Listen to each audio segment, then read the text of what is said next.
Ok, en ce moment où je tourne cette vidéo, bah écoute, c'est le jour de la Saint-Valentin. Oh yeah, la Saint-Valentin, soi-disant la fête des amoureux. Il y a cette frénésie.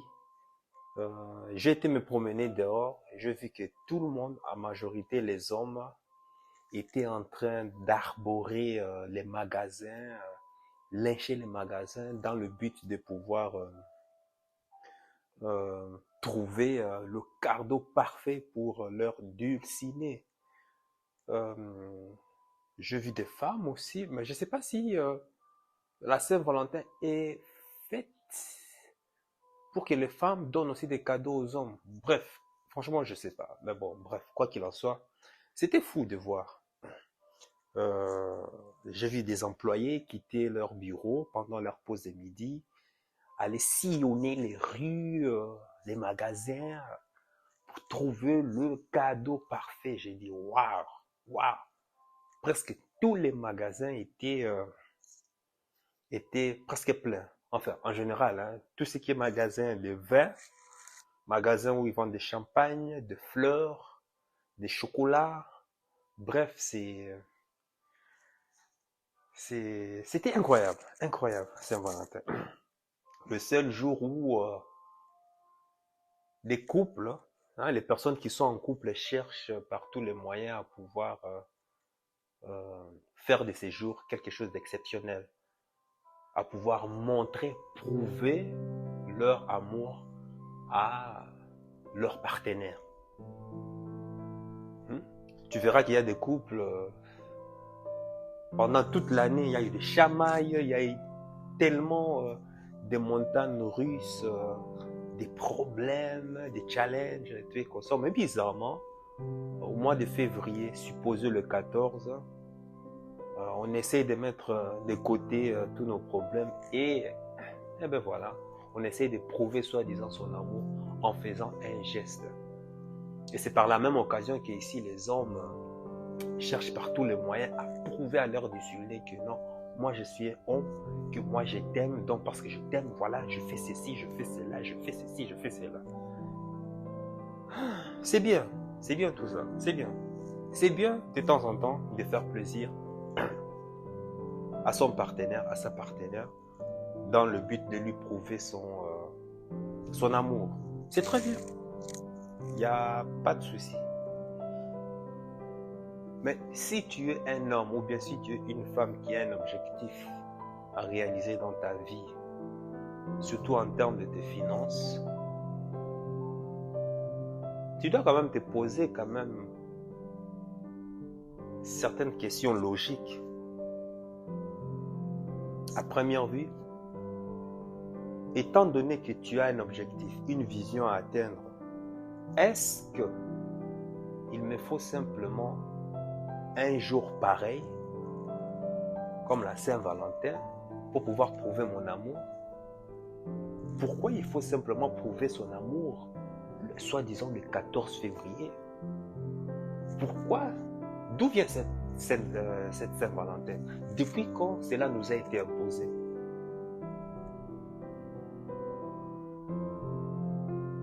Depuis quand la Saint-Valentin est le seul jour où on doit prouver son amour à son partenaire? Pourquoi? Est-ce que tu t'es déjà essayé de te demander d'où provient cette fête? Tu t'es déjà demandé pourquoi est-ce qu'ils ont cette fête est célébrée comme le jour de l'amour? Pourquoi? Pourquoi il ne faut qu'un seul jour dans l'année pour que ça soit une fête de l'amour? Oui, l'ami, parce qu'à partir du moment où quand tu as une vision, tu ne peux pas laisser les influences extérieures pouvoir guider tes choix de vie. Parce que si j'ai dit, je vais faire comprendre que en ces jours même, je sais qu'il y a beaucoup d'hommes qui sont en train de commettre la pure catastrophe financière de leur vie. Oui, je sais. Il y a beaucoup d'hommes qui sont en train de délapider leur épargne Tu vas l'épuiser dans ton épargne pour simplement aller faire plaisir à ta copine. En lui achetant des cadeaux qui vont soi-disant lui prouver que tu l'aimes. Oui, je sais. Beaucoup d'hommes vont jusqu'à s'endetter pour pouvoir aller faire plaisir à leur copine, pour leur prouver leur amour. Beaucoup d'hommes vont jusqu'à aller prêter de l'argent à leurs amis pour aller prouver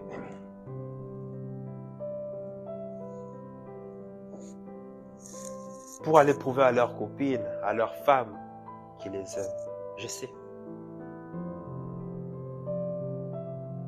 Si tu es un homme consciencieux, si tu es un homme qui a un rêve à accomplir, qui a un objectif clair et transparent, penses-tu que pour pouvoir prouver ton amour à une personne, ne trouves-tu pas cela étrange que cela doit tout le temps passer par des biens matériels, par des cadeaux? Ne trouves pas-tu cela bizarre? Est-ce que cela coïncide avec tes objectifs de vie? Ah, il faut qu'on se dise la vérité. Hein?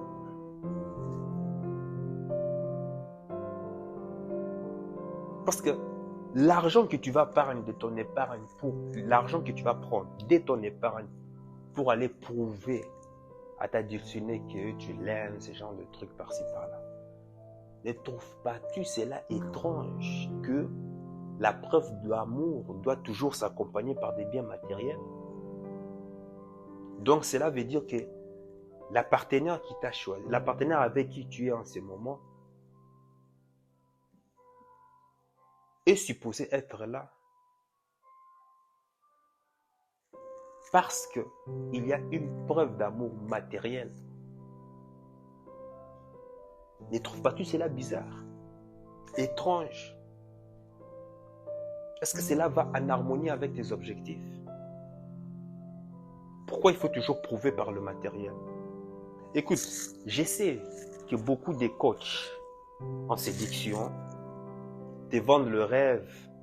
Et d'ailleurs, même moi aussi, je parle de ça, qu'il faut vraiment assurer au niveau de ton finance, le statut financier est l'un des piliers où tu dois assurer à 100%, où tu dois être au top de top si tu veux pouvoir vivre en harmonie, en paix avec une femme. Je l'ai dit tout le temps. Mais ce n'est pas forcément à cause d'une femme que tu dois justement faire en sorte que ton statut financier n'atteigne le top des tops de la hiérarchie. Ce n'est pas à cause d'une personne, mais c'est d'abord en premier à cause de toi. Tu dois d'abord être épanoui si tu veux justement épanouir aussi la vie d'une autre personne. Parce que tu ne peux pas donner ce que tu n'as pas. Mais beaucoup des gens, beaucoup d'hommes, même ceux qui n'ont pas, ils vont aller prêter aux autres pour simplement trouver du superficiel à cette soi-disant fête.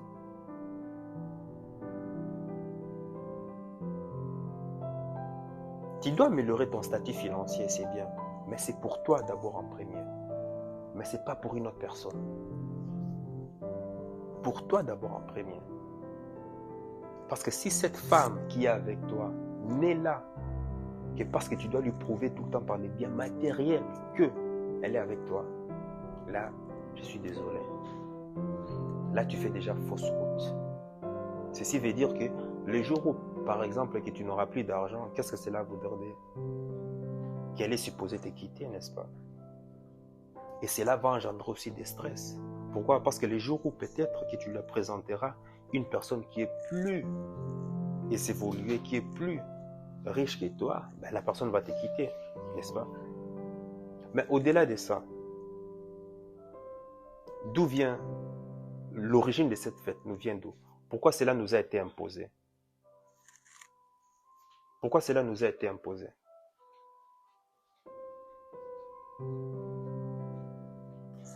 D'après mes recherches, j'ai vu que l'origine de la Saint-Valentin, il y en a plusieurs versions. Plusieurs versions de la Saint-Valentin.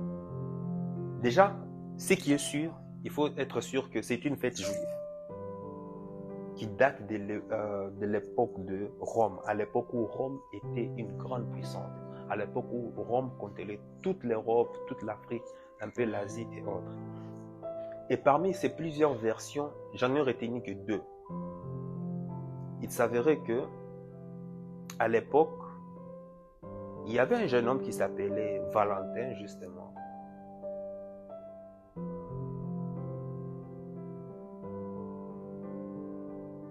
C'était un prêtre. Et à l'époque, l'empereur ne voulait pas que les soldats, que les militaires puissent avoir des épouses. Parce que pour l'empereur, un militaire n'est pas censé avoir des épouses parce qu'un militaire est censé aller en guerre et accomplir une seule mission, tuer et défendre son territoire. Et étant en mission, un militaire ne doit jamais penser à sa femme. Parce qu'un militaire qui pense à sa femme, c'est un militaire émotif. Un militaire qui pense à l'amour, c'est un militaire émotif. Et qui dit émotif sur le champ de bataille, veut dire que tu es faible, veut dire que tu es susceptible de commettre beaucoup de fautes qui risquent de te conduire à la mort. Voilà pourquoi l'empereur, je ne sais plus quel empereur en tout cas, mais en tout cas, voilà pourquoi l'empereur interdisait à ses militaires, en tout cas les militaires de Rome, ces guerriers, de pouvoir se marier. Mais il s'avérait que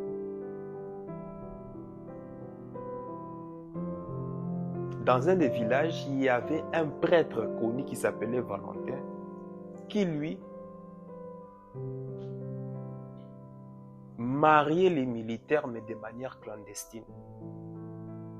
C'est-à-dire, faisait des mariages, organisait des mariages religieux, mais de manière clandestine.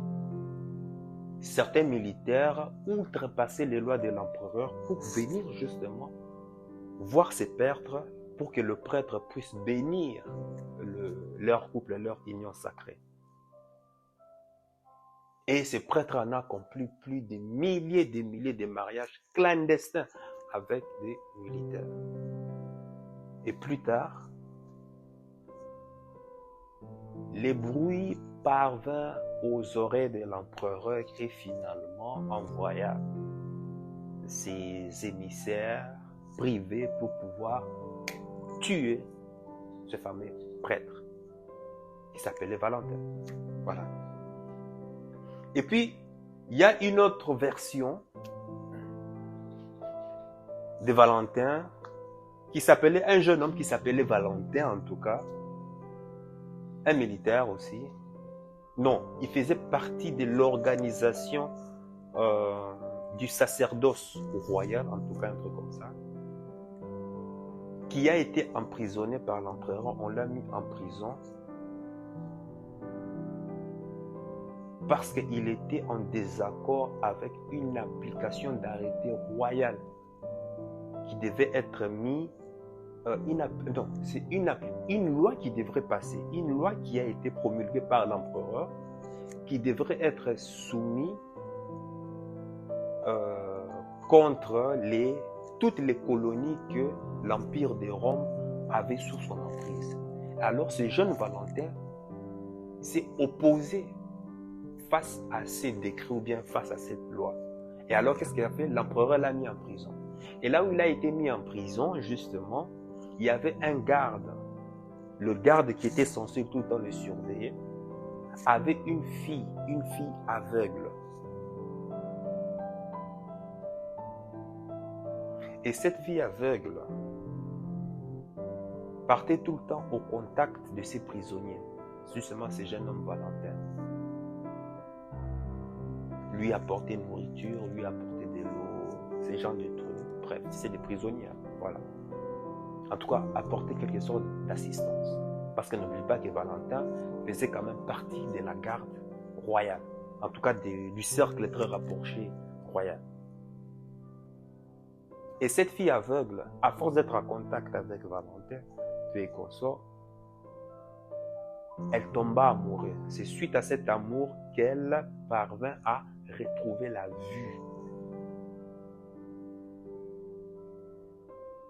Parce qu'elle était tombée amoureuse. Parce qu'elle était tombée amoureuse de Valentin, le gars. Et depuis lors, le père était waouh. Pour le père, c'était le cadeau le plus magnifique du monde qu'on pouvait offrir, qu'on pouvait lui offrir. Et de suite, le garde, le père en tout cas, décida justement, pour pouvoir remercier le prisonnier qui est Valentin, il dit, mais écoute, ma fille est amoureuse de toi, si tu veux le prendre en mariage, tu veux le prendre pour épouse, je te le laisse, tu en fais ce que tu veux. Et ça fait la renommée, ça fait un boucan tellement énorme dans le village, dans la colonie où il se trouvait, que la nouvelle parvint à l'empereur. Et l'empereur était jaloux.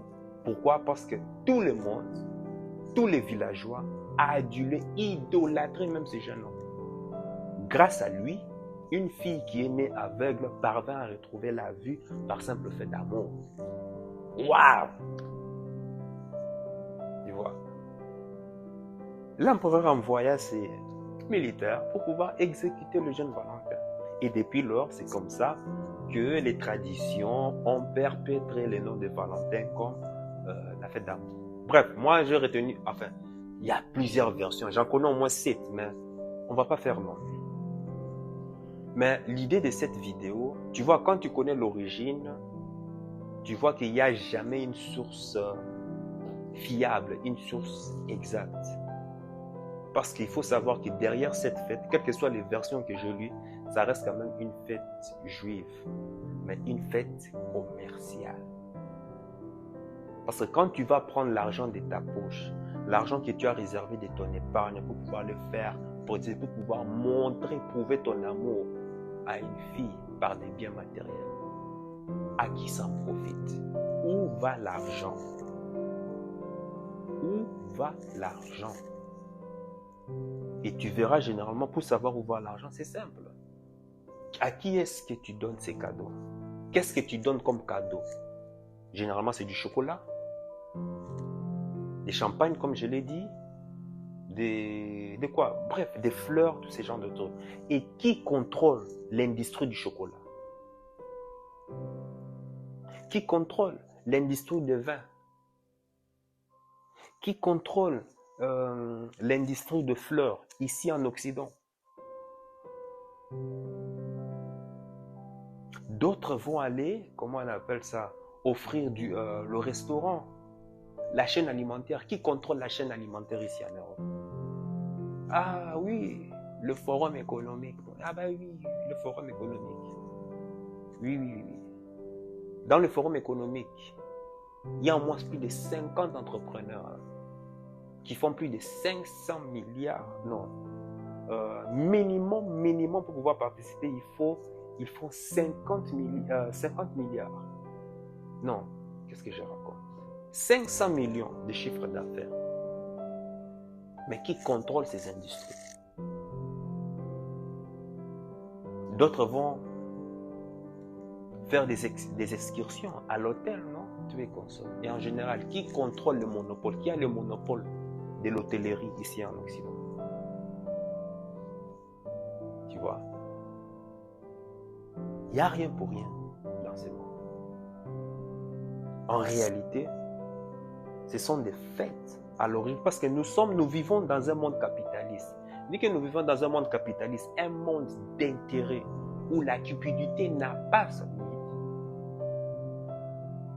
Ceux qui ont le monopole de certaines nécessités dictent nos envies, nos choix, dictent notre façon de penser, notre façon de se sentir aussi. Et aussi notre façon de dépenser l'argent. Et voilà pourquoi cette fête tombe très bien à pic. Regarde simplement, tu as délapidé ton épargne. Tu es parti prendre l'argent qui était réservé peut-être à un objectif à pouvoir, qui était réservé à investir, qui était par exemple réservé, qui sait, à pouvoir investir dans ton business LR par exemple. Mais tu l'as délapidé pour faire plaisir à une fois. Mais tu l'as délapidé dans quoi? C'est pourquoi tu as délapidé ton argent. Regarde, c'est quelle industrie, c'est quelle niche. Et maintenant, réfléchis, qui est au-dessus de cela? Qui contrôle le monopole de cet objet, de ce matériel que tu as acheté pour faire plaisir à ta copine en prétextant que c'est l'amour? Donc, tu vois,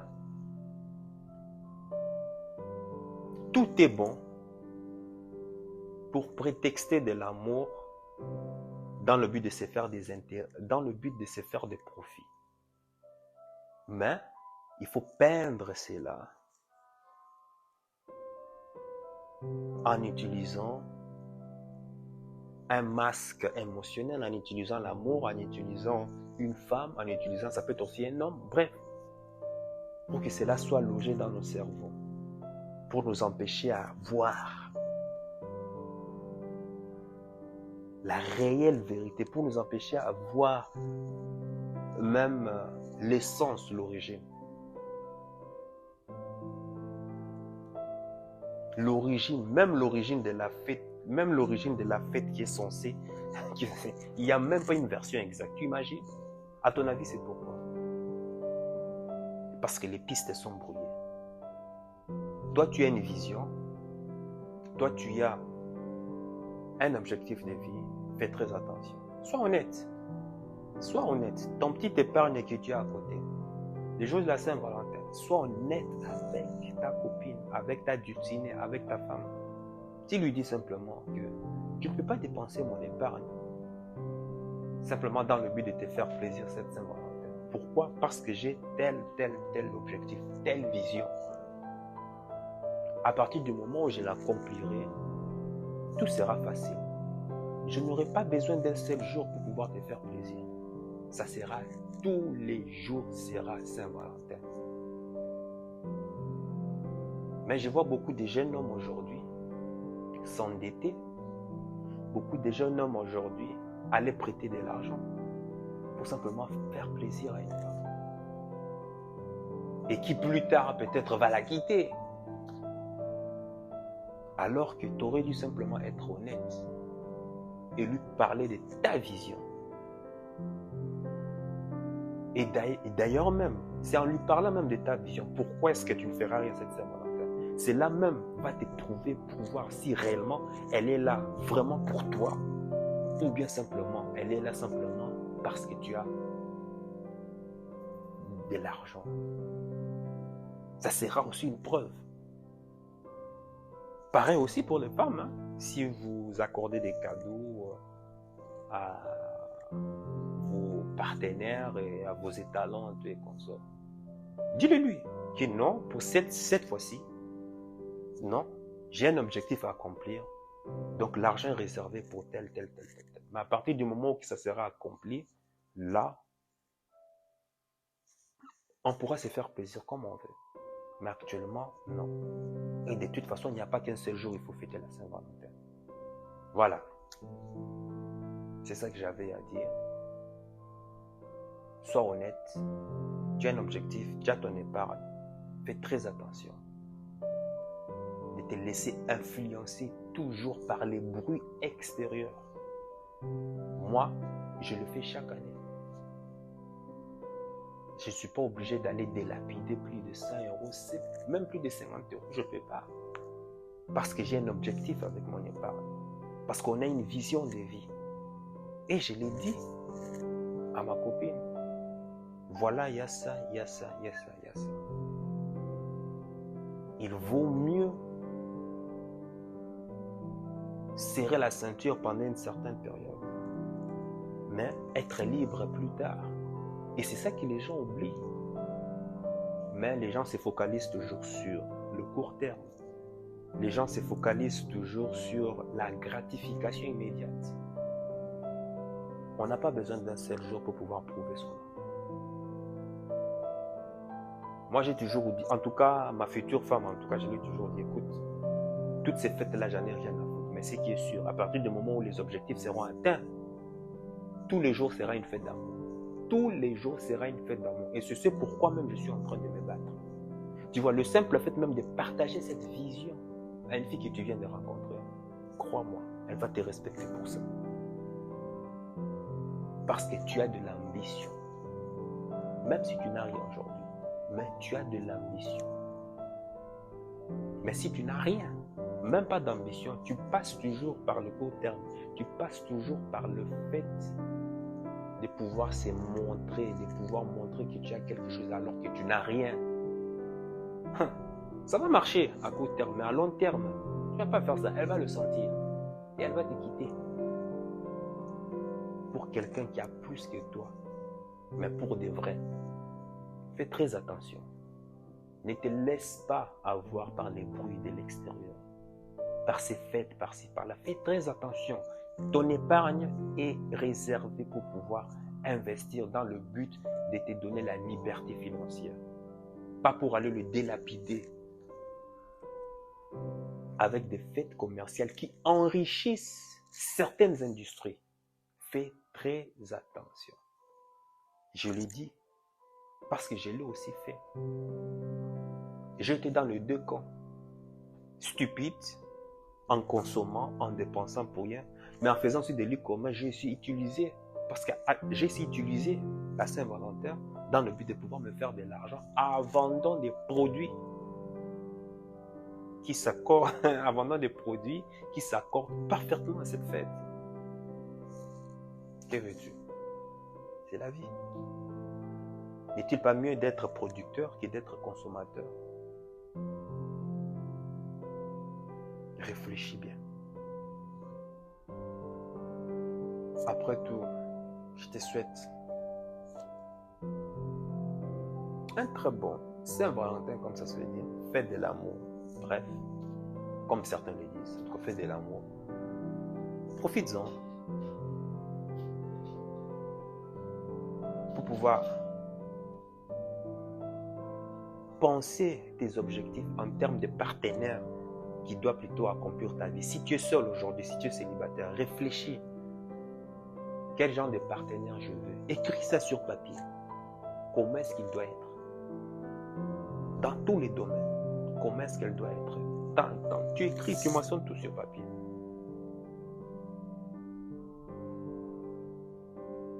Et deuxièmement, profite aussi à ce moment de Saint-Valentin pour penser aussi, waouh, au lieu de consommer, qu'est-ce que je dois produire qui va me permettre de mettre l'argent dans ma poche? Qu'est-ce que je dois produire? Qu'est-ce que je dois créer comme produit? Qu'est-ce que je dois donner comme offre qui va me permettre d'avoir aussi de faire entrer l'argent dans les poches pendant cette période de Saint-Valentin? Réfléchis dans le sens inverse. Il ne faut pas tout le temps suivre le monde, la Matrix. Tu veux voir la Matrix? Ceux qui sont dans la Matrix, va sillonner les rues, va sillonner les centres-villes. Tu verras ceux qui sont dans la Matrix, ceux qui sont en train de faire. Ce sont ceux-là qui sont des moutons. Si tu ne veux pas faire partie de la Matrix, réfléchis autrement.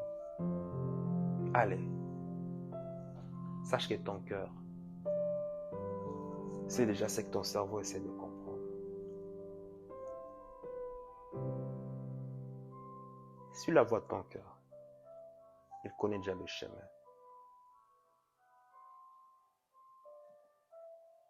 Ciao.